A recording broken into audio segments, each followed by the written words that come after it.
प्यारे बच्चों, हम लोग क्लास 9th का बिहाइव का पहला पोयम पढ़ने जा रहे हैं, जिसका पहला चैप्टर के बाद पोयम दिया हुआ है और उस पोयम का नाम है द रोड नॉट टेकन, जिसके पोएट हैं रॉबर्ट फ्रॉस्ट। और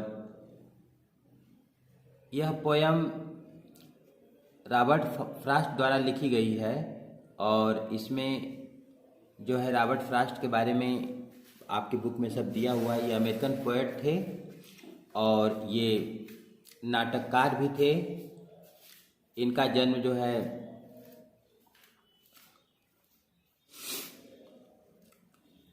ये दिया है इसमें 26 मार्च 1874 और इनका जो मृत्यु का समय ये जो डेट दिया है वो 29 जनवरी 1963 को।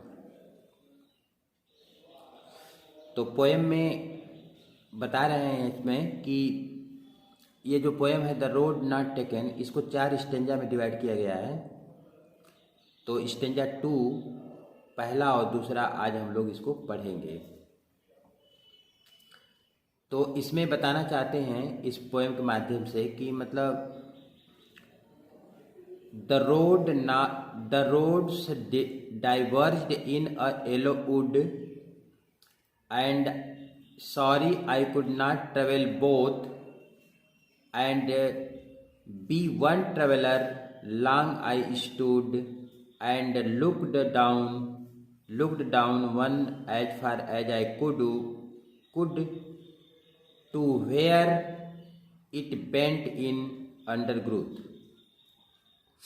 कवि जो है बता रहे हैं कि वो एक सड़क पर चल रहे थे, सड़क से होकर के जा रहे थे और जब आगे बढ़ते हैं तो देखते हैं तो उनका रास्ता जो है वह सड़क 2 भागों में डिवाइड हो जाता है और 2 भागों में डिवाइड हो जाता है। तो वहाँ पर वो उनके दिमाग में जो आता है उस समय वहाँ पे खड़े हो जाते हैं और वो सोचते हैं कि ये मैं किस रास्ते से जाऊँ।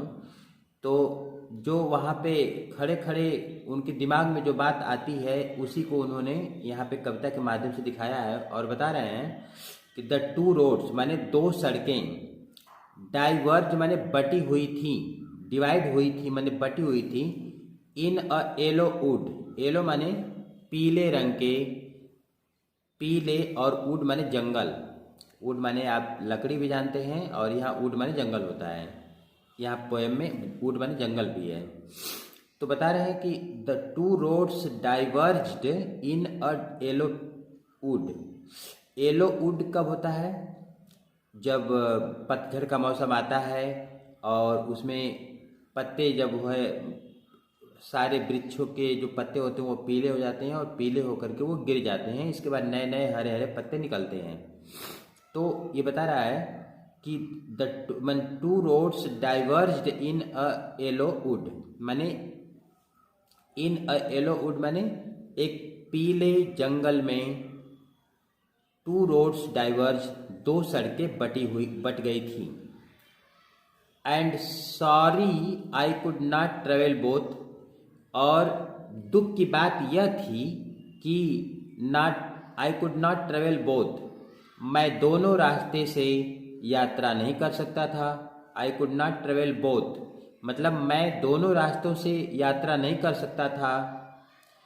एंड बीइंग वन ट्रेवलर, और एक ही यात्री होने के कारण, and being one traveller, traveller माने यात्री होता है, और एक ही यात्री होने के कारण लॉन्ग आई स्टूड, मैं काफ़ी देर तक वहाँ पे खड़ा रहा।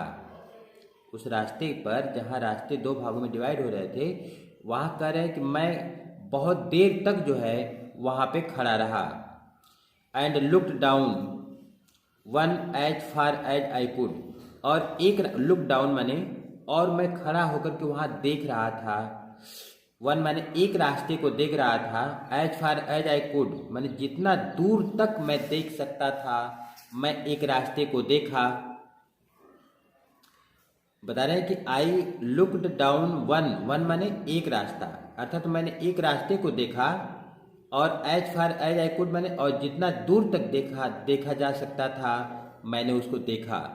टू वेयर, फिर इसके बाद वहाँ से इट बेंट, वो रास्ता मुड़ गया।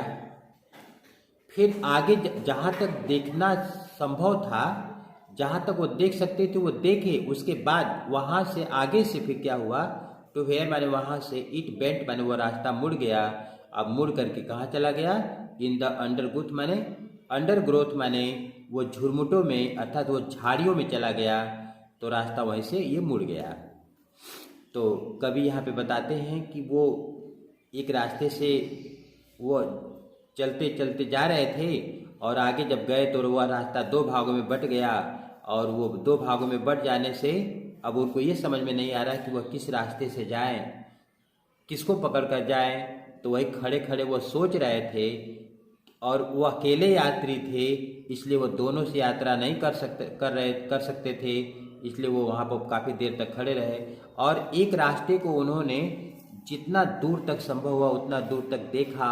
और फिर जब देखा कि अंत में जहाँ दृष्टि उसकी पड़ी उसके वहाँ से अंतिम सोर्स पर देखा उन्होंने कि वो रास्ता जो है मुड़ करके वो झुरमुटों में यानी झाड़ुओं में चला गया था। तो पहले स्टेंजा में आप ये हिंदी है और दूसरी में है। दूसरा स्टेंजा देखें, then took the other just as fair. तो कवि ने क्या किया, फिर इसके बाद दूसरे रास्ते को उन्होंने पकड़ लिया। देन माने काफ़ी देर तक, यहाँ बता रहे हैं कि काफ़ी देर तक वहाँ पर सोचने विचार करने के बाद देन माने तब, टुक द अदर मैंने दूसरे रास्ते को पकड़ लिया, यानी दूसरे रास्ते को पकड़ लिया। जस्ट एज फेयर, जो वह भी क्या था, फेयर था, सुंदर था, अच्छा था। And having perhaps the better claim, और शायद वो मेरे लिए बेटर क्लेम हो सकता था, यानी कि मेरे लिए वो अच्छा रास्ता साबित हो सकता था। तो एंड हैविंग परहैप्स, शायद बता रहे शायद द बेटर क्लेम हो, शायद ये मेरे लिए रास्ता अच्छा हो, इसीलिए उन्होंने दूसरे रास्ते को चुन लिया। बिकॉज मैंने कह रहे इसकी वजह बता रहे हैं कि इसका कारण यह था कि इट वाज ग्रासी। मैंने कह रहे हैं कि जिस दूसरे रास्ते को जो उन्होंने चुना वो रास्ता कैसा था, इट वाज ग्रासी माने वो घास वाला था। एंड वांटेड वियर, और इस पर कम चला गया था। वांटेड वियर माने इस पर चलने की जो स्थिति थी वो बहुत कम थी, यानी कि अभाव था इस पर। वियर माने तो होता है सहन करना, लेकिन यहाँ पर चलने से अर्थ है। तो यहाँ पर मतलब बहुत कम चला गया था और वो रास्ता घास वाला था। Though as far that the passing there, कह रहे हैं कि दो यद्यपि as far that the passing there, जब मैं आगे बढ़ता उस रास्ते से मैं आगे चलता गया तो हैड वार्न देम, और तो देखा कि वो रास्ता जो है वार्न था, मतलब उस पर उस रास्ते पर चला गया था। हैड वार्न का मतलब होता है वियर का थर्ड फॉर्म हो गया। तो ये हैड वार्न माने उस रास्ते पर चला गया था, उस पर भी चला गया था। रियली अबाउट द सेम, और वो रास्ता भी बिल्कुल जो है वैसे ही था जैसे पहला रास्ता था। तो इसमें जो है कवि जो है 2 स्टेंजा में आपको बता दिए, इसका हिंदी हो गया। अब इसके बाद में फिर हम लोग वीडियो में पढ़ेंगे।